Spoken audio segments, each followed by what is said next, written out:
रात के 10 बज रहे थे। हर ओर सन्नाटा था, लेकिन रात के इस सन्नाटे में गर्ल्स हॉस्टल से एक लड़की बाहर निकलती है। उसके सैंडल की खटखट की आवाज से वो सन्नाटा टूटता है। बाहर उसके इंतजार में एक आदमी अपनी बड़ी और लंबी सी कार में बैठा हुआ है। वो उसकी कार के पास जाती है और उसके शीशे पर नॉक करती है। शीशा खुलता है। लड़की अंदर बैठे शख्स से पूछती है, दिवाकर मित्तल? अंदर बैठा आदमी सहमति में अपना सिर हिलाता है। फिर वो लड़की, जिसका नाम शोभा था, वो उसकी गाड़ी में उसकी बगल वाली सीट पर बैठ जाती है। दिवाकर मित्तल उसके चेहरे की ओर मुस्कुराकर देखता है और कहता है, जैसा सुना था वैसी ही हो तुम, बहुत तीखी, लाल मिर्च की तरह। दिवाकर मित्तल के पैर कार के एक्सीलेटर पर जाते हैं और पल भर में कार हवा से बातें करने लगती है। थोड़ी देर बाद वो कार शहर के एक सबसे बड़े 5 स्टार होटल में प्रवेश करती है। दिवाकर मित्तल पार्किंग में अपनी कार लगाता है और होटल के रिसेप्शन पर जाता है और अपनी प्री बुकिंग के बारे में बताता है। दिवाकर अपने रूम की चाबी लेता है और शोभा के साथ उस कमरे में जाता है। दिवाकर दरवाजा बंद करता है और शोभा से पूछता है, कुछ लोगी तुम, पीने या खाने में? आप जो भी मंगा लीजिए। दिवाकर होटल के कमरे में लगे फोन से रिसेप्शन पर कॉल करके अपना ऑर्डर देता है। थोड़ी देर में वेटर ऑर्डर लेकर आ जाता है। वे दोनों खाने के साथ साथ थोड़ा थोड़ा पीते भी हैं और फिर दिवाकर और शोभा एक दूसरे में खो जाते हैं। सुबह जब शोभा की नींद खुलती है तो दिवाकर वहां नहीं होता है। उसके तकिए के नीचे नोटों की गड्डी रखी होती है। वो गड्डी को उठाती है, फिर होटल के बाहर आती है। बाहर आकर वो एक कैब बुक करती है और उसमें बैठकर गर्ल्स हॉस्टल की ओर निकल जाती है। कैब वाला बीच बीच में उसे घूर कर देखता है तो शोभा को गुस्सा आ जाता है। क्या देख रहे हो? क्या देख रहे हो बार बार पीछे मुड़कर? आगे देखकर गाड़ी चलाओ, नहीं तो अभी तेरी कंपनी में फोन करूंगी, फिर सारा घूरना निकल जाएगा। कैब वाला शोभा की बातों से डर गया। शोभा कैब की खिड़की से बाहर देखती हुई जा रही थी और मन ही मन खुद से बातें कर रही थी। सब कुछ कितना फेक है ना यहाँ, सब कुछ। कौन आदमी कौन सा चेहरा लगाए घूम रहा है, किसी को पता नहीं है। मैं भी तो पिछले कई महीनों से एक नकली चेहरा लगाए घूम रही हूँ। सच कहूं तो घिन आती है मुझे उस चेहरे से, दम घुटता है मेरा। लेकिन अब इस चेहरे के बिना मैं रह भी तो नहीं सकती। ये कहानी है जमालपुर की रहने वाली शोभा की। शोभा शहर के एक हॉस्टल में रहती है और इंजीनियरिंग की पढ़ाई कर रही है। वो 8 महीने पहले ही शहर आई है। शोभा के पिता दीनदयाल उससे बहुत प्यार करते हैं। उसे अब भी याद है जब वो ट्रेन में बैठकर शहर आ रही थी तो। क्या बाबा, आप इस तरह बच्चों की तरह रोएंगे तो मैं शहर कैसे जाऊंगी? क्या कहूँ शोभा, 5 बरस की थी तू जब तेरी अम्मा तुझे गोद में डालकर हमेशा के लिए हम सबको छोड़कर चली गई। तब से तुझे ही देखकर जिया है। जानती हूँ बाबा। सोचा था कि एक बार ही तुझे विदा करूंगा जब तेरी शादी होगी, लेकिन शादी के पहले ही। ये कहकर दीनदयाल शोभा को गले लगाकर फिर से फूट फूट कर रोने लगा। ठीक है बाबा, मैं नहीं जाती हूँ शहर, यही रहती हूँ आपके पास। लेकिन आप ही तो हमेशा जिद करते हैं कि तुम्हें खूब पढ़ना है, बहुत बड़ा आदमी बनना है। अब आगे की पढ़ाई गांव में तो नहीं हो सकती, तभी तो मैं शहर जा रही हूँ। ठीक है, मैं ट्रेन से उतर जाती हूँ। उसी समय ट्रेन की सीटी बजी। दीनदयाल जल्दी से ट्रेन से उतरा। ट्रेन ने कुछ ही देर में रफ्तार पकड़ ली। शोभा ट्रेन से आगे निकलती गई और दीनदयाल पीछे छूटता गया। शहर में शोभा गर्ल्स हॉस्टल में रहने लगी और अपनी पढ़ाई करने लगी। उसकी रूम पार्टनर थी रेखा। रेखा का बैकग्राउंड भी शोभा की तरह ही था। उसके पिता नहीं थे। उसकी माँ दूसरों के खेतों में काम करती थी।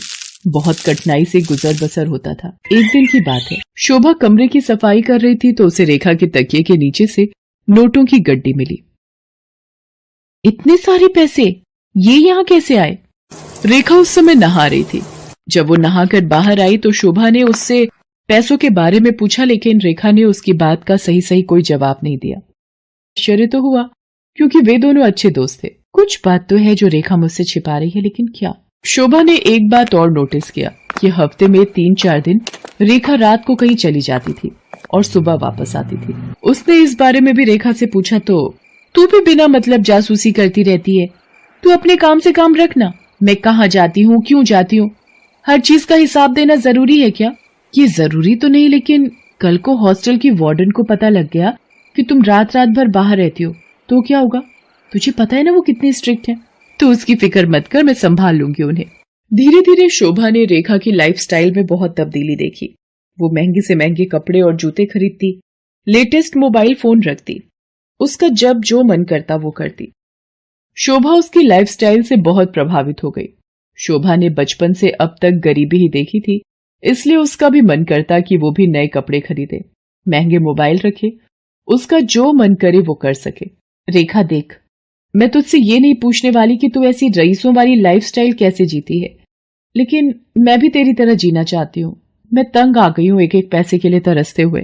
पहले तो रेखा टाल मटोल करती रही, लेकिन फिर उसने सच्चाई बता दी कि वो एक कॉल गर्ल का काम करती है। उसकी बातों को सुनकर शोभा शॉक्ड रह गई और उसने कहा कि अगर ये बात वार्डन को पता लग गई तो बड़ी भोली है रे शोभा। हॉस्टल की वार्डन को सब पता है, वही तो हमें दबाव डालकर भेजती है लोगों के पास। वार्डन की सारी सच्चाई जानकर शोभा एक बार फिर से चौंक गई। रेखा ने उसे ये भी बताया कि हॉस्टल की कुछ और लड़कियां ये काम करती हैं। शोभा को ये सब सुनकर अजीब तो लगा, लेकिन बेहतर लाइफस्टाइल के चक्कर में वो अपने सम्मान का सौदा करने के लिए तैयार हो। मैं इस गंदे दलदल में फंस गई हूँ।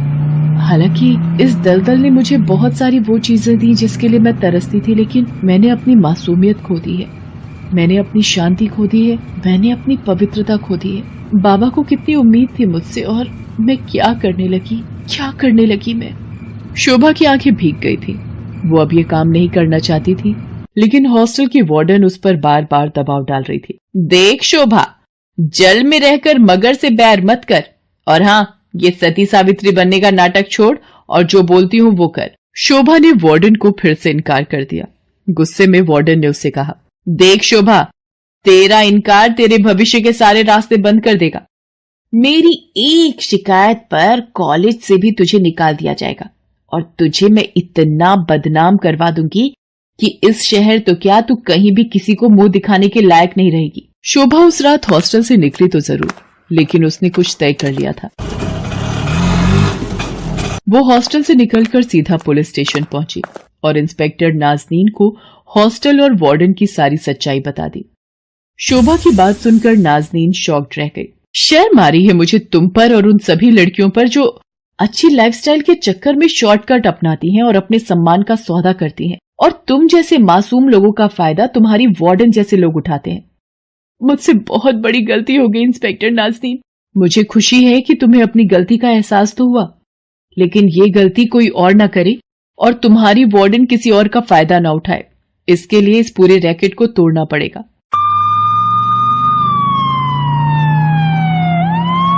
इंस्पेक्टर नाज़नीन ने वार्डन को गिरफ्तार कर लिया और उसे जेल भेज दिया। जिस वार्डन पर लड़कियों की सुरक्षा की जिम्मेदारी थी, वो उनका सौदा करने लगी थी। इस बात को सुनकर पूरा शहर सन्न रह गया। आज शोभा इंजीनियरिंग के लास्ट ईयर में है और वो बहुत ही मेहनत से अपनी पढ़ाई कर रही है। आखिर उसे अपने बाबा का सपना जो पूरा करना है। हेलो दोस्तों,